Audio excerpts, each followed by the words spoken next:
很高兴在主的圣日，我们一起才能够有机会聚集在神的面前，向神献上我们的感恩。我们知道，在过去一个礼拜，因为台风的影响，其实不是所有的教会在今天都能像我们这样这么顺利的在主日来敬拜我们的神。我们在礼拜当中也纪念这些还在灾情当中受到影响的百姓。今天也是，特别是我们总会的文字事工主日能够有机会代表教会公报社来到我们富强教会，跟我们弟兄姐妹请安跟报告特别也感谢我们富强教会在过去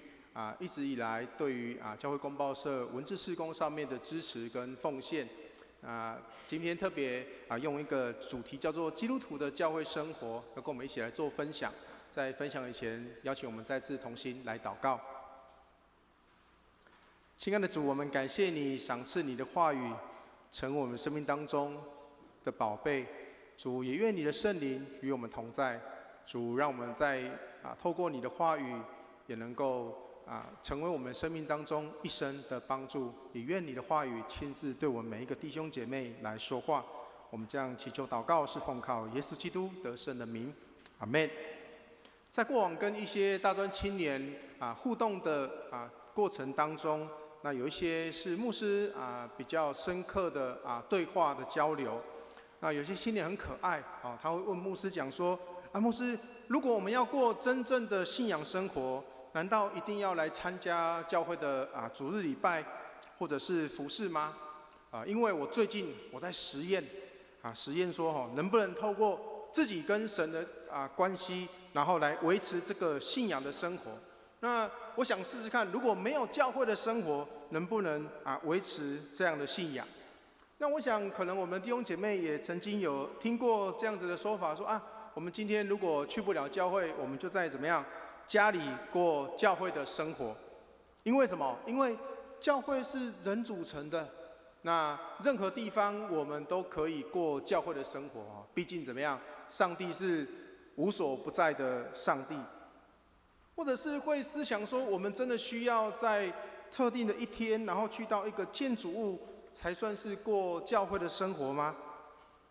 当然，有时候要回答这样的答案，并不是这么样的容易。那因为在这个世代我们常常讲说，这个教条式的教导，有时候其实真的不太容易被轻易的被接受。那科学家爱因斯坦，那他本来是一个对教会有偏见的人。但是就在德国当时候受到纳粹党的这个蹂躏下，那他看到有一群人在每一个主日都到教会去，那恳切的为着德国的教会来祷告。那有一天，他就在会众的面前流泪说：“我误会教会了。”在圣经中教导我们，当我们从相信耶稣基督、接受他成为我们的救主的那一刻起，我们就成了神的儿女。那就在那个瞬间，我们也成为上帝国度的家族成员之一。所以如果要试图的在教会的实体的聚集当中那过教会的生活，我想在许多人生命的经验当中这或许不是一种我们说处理生活事件的寻常的方式。我们当然可以来思想，如果当我们要说那不去教会，我们仍然可以算作是教会的生活的时候，我们会像这样子来看待我们生命生活当中的其他的领域吗？弟兄们，如果你有一次，当你要计划一个家庭的旅游的时候，出发之前，你告诉你的太太说：“亲爱的，我今天会自己一个人去露营旅游。”那作为我们这个家庭的时间但是你千万不要太担心因为当我跟我们的狗在享受着烤肉的时候，我的心里面会想着你跟孩子的那你不用担心，这个就是我们美好的这个家庭的旅游那亲爱的，我们不太需要这种教条式的生活嘛或者是当你要错过了女儿上台演出的机会的时候，你心里面告诉自己说，虽然我这次没办法去，没关系，因为上个礼拜他在家里练习的时候，我有看过了，那也当作是我有看过他的表演了吧。如果你有上述的想法，可能你只会得到这样子的结论，就是如果你不花时间陪伴你的伴侣，那在他的眼中，他就是不重要的。如果你没有时间去观看你女儿在台上的表演，可能在他的眼里，或是在他的心里面，他只会感受到的是爸爸不注重我，不重视我。如果你总是跟你的朋友放鸽子，那当年在你朋友的眼中，那他就是那个不受到你重视的。美国著名的电视节目的主持人欧普拉，他讲一句话，他说：如果你一周里没有时间跟家人聚上一个晚上，至少1个小时，那么家庭就不是你在乎的事。因为正常的子女会在家庭当中跟父母亲、跟弟兄姐妹来互动，那也透过在家中这种服事的经验来成长，成为一个健全的人。所以信仰的生活应该也不例外，就是在我们在教会的这个属灵的家庭当中，我们服事神，也和弟兄姐妹彼此互动的团契，也透过在教会当中服事的经验，成长成为一个健全的基督徒。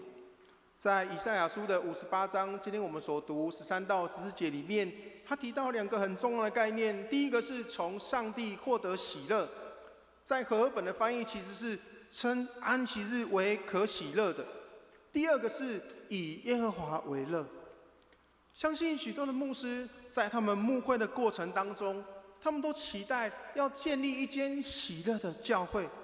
就是当我们弟兄姐妹，当我们来到教会的时候，你想到的会是喜乐的事，也当我们参与在服事当中，同样是怀抱着喜乐的心。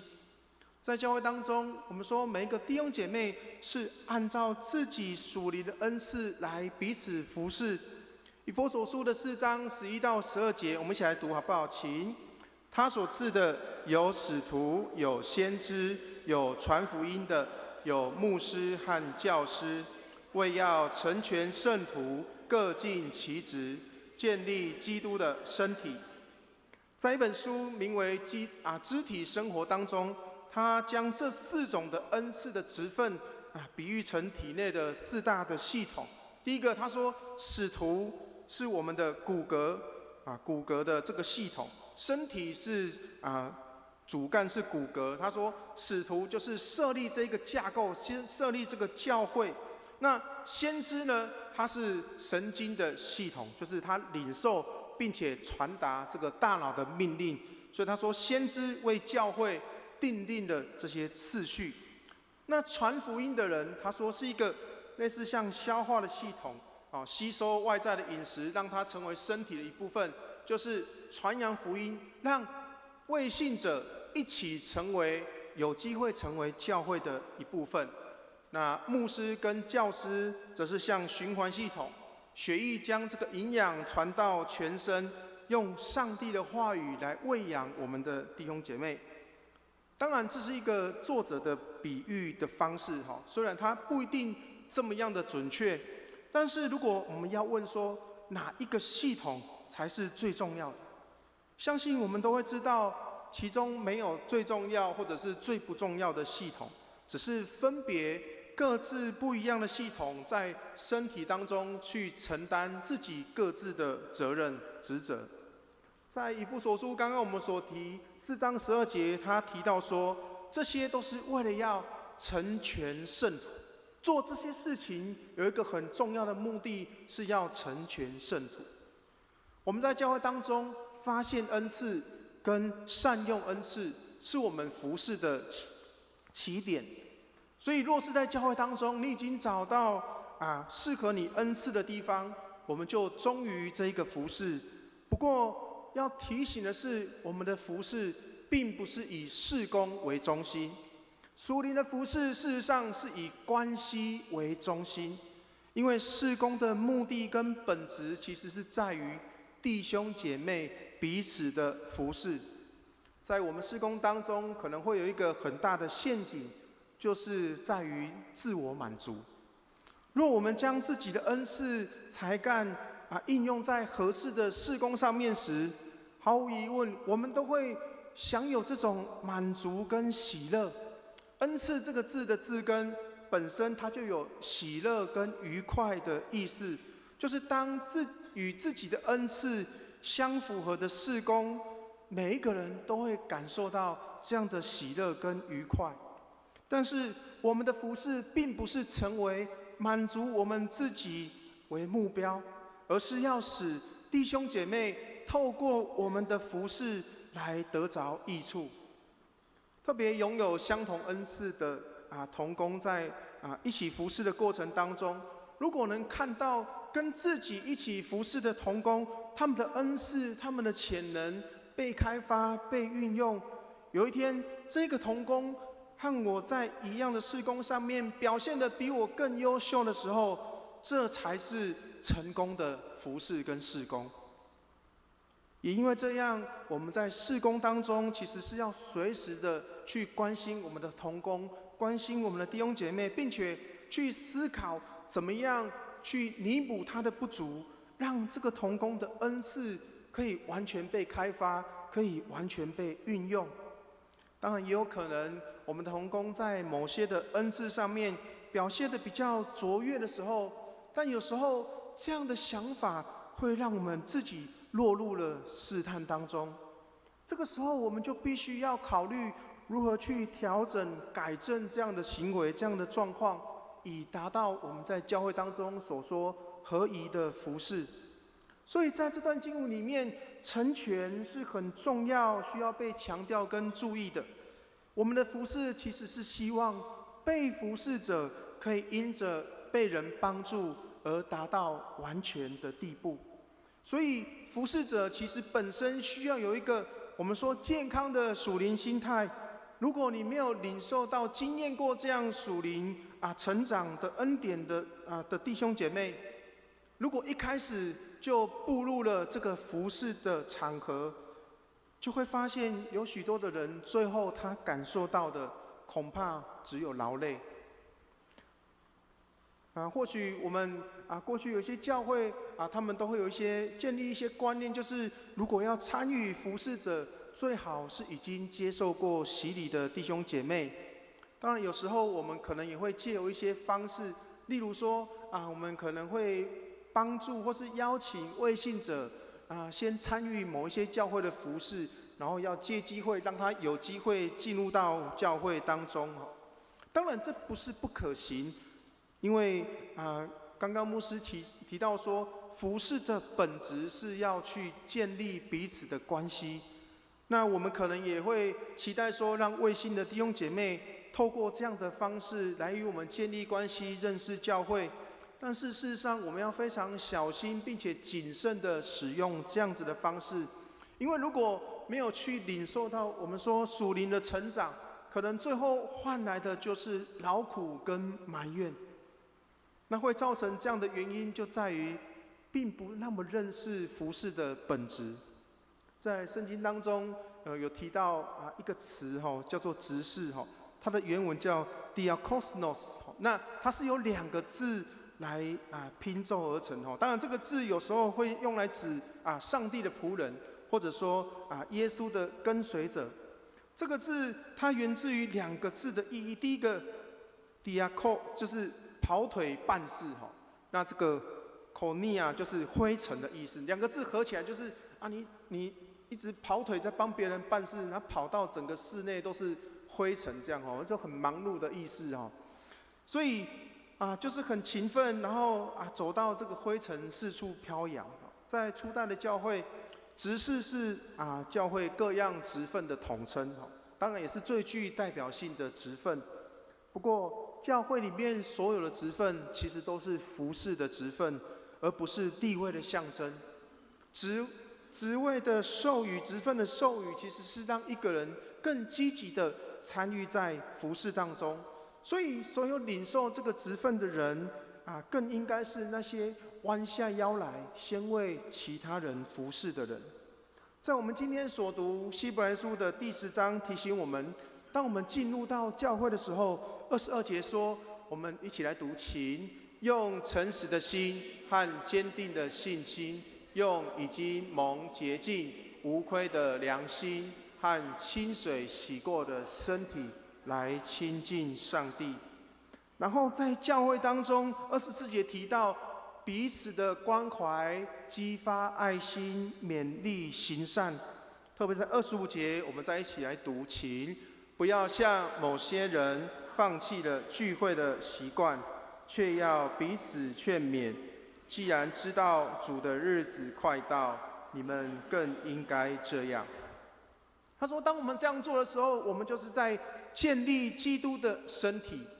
教会若被建立起来，教会就会成为它应有的样子，也会成为世界的盼望。所以当我们参与在服事当中的时候，我们要常常问一个问题，就是透过我们的服事，会有没有被坚固？